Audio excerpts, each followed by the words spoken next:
नमस्कार, कैसे हैं आप लोग। उम्मीद करते हैं कि अच्छा हो दोस्तों। तो देखिए, ये आपका जो पूछा गया ना, ये ग्रुप डी का क्वेश्चन पूछा गया है। ठीक है, ये ग्रुप डी का क्वेश्चन है दोस्तों। तो इसमें आप देख रहे हो कि लेवल 1 पोस्ट CEN, मतलब कि ये नंबर है 2018 जो पिछले साल में पूछा गया था। और देखिए 17/9/2018 को, ठीक है, यानी 17 सितंबर 2018 को पूछा गया 9 AM से 10:30 AM।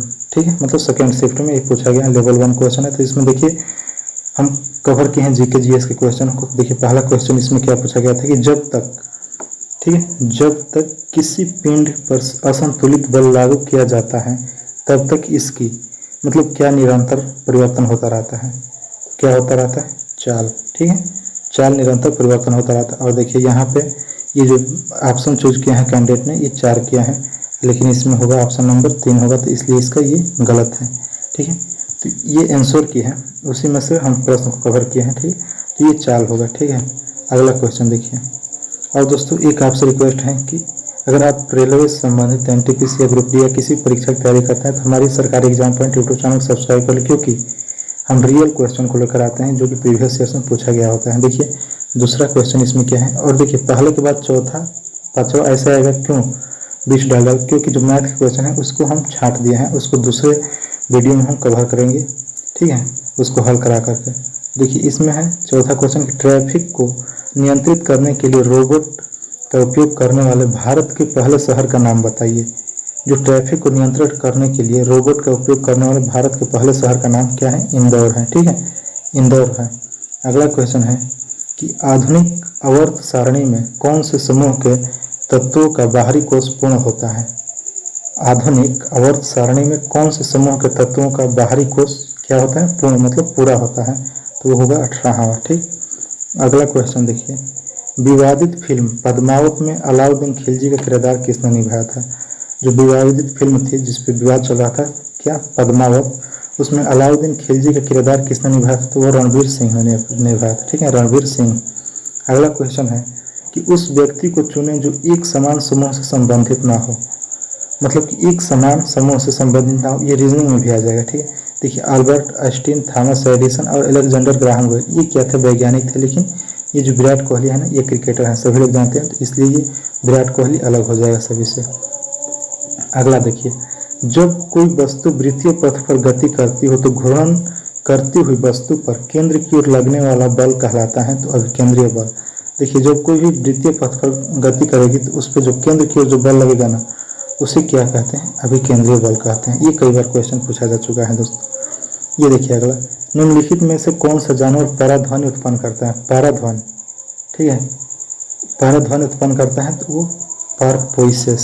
पारपोइसेस, ये तो हम भी नहीं देखे हैं, आप भी नहीं देखे होंगे शायद, लेकिन इसका आंसर होगा पारपोइसेस। पतंगा नहीं होगा, पतंगा जो कीट पतंगा होगा, हाथी नहीं होगा, शार्क नहीं होगा, पारपोइसेस होगा। ठीक, अगला क्वेश्चन, निम्न में से कौन सा विकल्प उस लवण का उदाहरण है जिससे जलीय विलयन का pH 7 से कम होता है? मतलब pH मान 7 से कम होता है जलीय विलयन का, वो कौन सा विकल्प है? उस लवण का उदाहरण क्या है? तो वह है अमोनियम क्लोराइड। ठीक है, अमोनियम क्लोराइड है। अगला क्वेश्चन है कि दयानंद सरस्वती निम्नलिखित में से किस मिशन के संस्थापक थे? जो दयानंद सरस्वती थे वो किस मिशन के संस्थापक थे? तो वो आर्य समाज के संस्थापक थे। ठीक है, आर्य समाज के। अगला क्वेश्चन है 2018 में पत्रकारिता के क्षेत्र में लाइफ टाइम अचीवमेंट के लिए रेड इंक पुरस्कार के लिए किसे चुना गया है?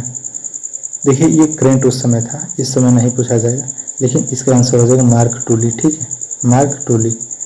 अगला क्वेश्चन, निम्नलिखित में से कौन से तत्व का रासायनिक प्रतीक लैटिन से लिया गया है?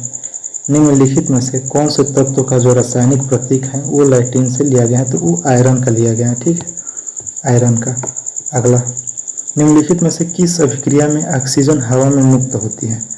मतलब कि वो क्रिया कौन सी है जिसमें ऑक्सीजन जो होती है वो हवा में मुक्त हो जाती है? तो वो होता है प्रकाश संश्लेषण की क्रिया। ठीक है, जो हरे पेड़ पौधे द्वारा होता है।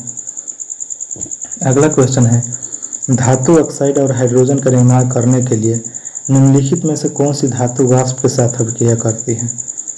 एक बार फिर से क्वेश्चन सुनिए कि धातु ऑक्साइड और हाइड्रोजन के निर्माण करने के लिए निम्नलिखित में से कौन सी धातु वाष्प के साथ अभिक्रिया करती हैं? तो उसमें क्या सही हो जाएगा? एल्यूमिनियम। देखिए जिस पे हरा टिक मारा है ना वहीं सही होगा, क्या होगा? एल्यूमिनियम। अगला देखिए, निम्नलिखित में से कौन सा न्यूटन गति के तीसरे नियम का उदाहरण है? जो तीसरे नियम का उदाहरण है वो कौन सा है, तो देखिए, तेजी से आती हुई क्रिकेट गेंद को पकड़ते समय क्षेत्र रक्षक यानी कि प्लेयर जो होता है गतिमान गेंद को साथ धीरे धीरे अपने हाथ को पीछे की ओर ले जाता है।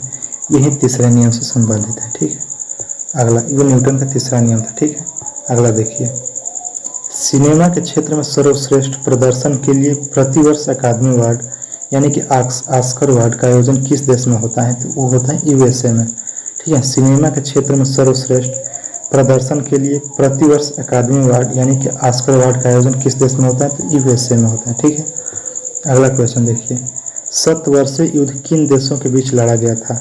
100 वर्षीय मतलब 100 वर्षीय युद्ध किन देशों के बीच में लड़ा गया था 100 वर्षों तक, तो इंग्लैंड और फ्रांस के बीच में लड़ा गया था। ठीक है, इंग्लैंड और फ्रांस या फ्रांस और इंग्लैंड के बीच में। अगला देखिए, पृथ्वी का द्रव्यमान कितना होता है, तो 6 × 10⁻24 किलोग्राम। ये लगभग में होता है। पृथ्वी का द्रव्यमान कितना होता है, 6 × 10⁻24 किलोग्राम लगभग। अगला, वह पुरस्कार कौन सा है जो श्रमिक को उनके विशिष्ट प्रदर्शन, नवाचार क्षमता, उत्पादकता और प्रदर्शन के क्षेत्र में असाधारण साहस और मानसिक तत्परता में उत्कृष्ट योगदान के लिए दिया जाता है, तो वह है श्रम पुरस्कार। ठीक है, श्रम पुरस्कार यानी कि जो मजदूरों का पुरस्कार होते हैं वो है। भारतीय संसद का उच्च सदन किसे माना जाता है या किसे कहा जाता है, भारतीय संसद का जो उच्च सदन होता है वो किसे कहा जाता है, तो राज्यसभा। ठीक है, ये देखिए, ये रिवीजन है आपका। ठीक है, सत्यव्रत कादियान निम्न में से किस खेल से संबंधित है, तो ये तो है कुश्ती से संबंधित। ठीक है, सत्यव्रत कादियान निम्न में से किस खेल से संबंधित है, तो कुश्ती से। ठीक, अगला क्वेश्चन देखिए, किसी क्षैतिज पावर लाइन के एकदम नीचे के बिंदु पर चुंबकीय क्षेत्र की दिशा क्या होगी जिससे पश्चिमी छोर से देखे जाने पर धारा पूर्व से पश्चिम की ओर प्रवाहित होती है, तो वो होता है वामावर्त। जो वामावर्त का नियम होता है स्क्रूप वाला, वो मैक्सवेल का वामावर्त नियम, तो वो इसी पर आधारित है, वामावर्त। ठीक है, एक बार फिर से क्वेश्चन देखिए, किसी क्षैतिज पावर लाइन के एकदम नीचे के बिंदु पर चुंबकीय क्षेत्र की दिशा क्या होगी जिसमें पश्चिमी छोर से देखे जाने पर धारा पूर्व से पश्चिम की ओर प्रवाहित दिखती है, तो वो होगा वामावर्त। ठीक है, वामावर्त नियम होगा। अगला क्वेश्चन देखिए, ये क्वेश्चन आज का पूरा हो गया। 99 नंबर 100 नंबर पर था रीजनिंग का क्वेश्चन, तो हम रीजनिंग और मैथ क्वेश्चन को अलग से कवर करेंगे दोस्तों।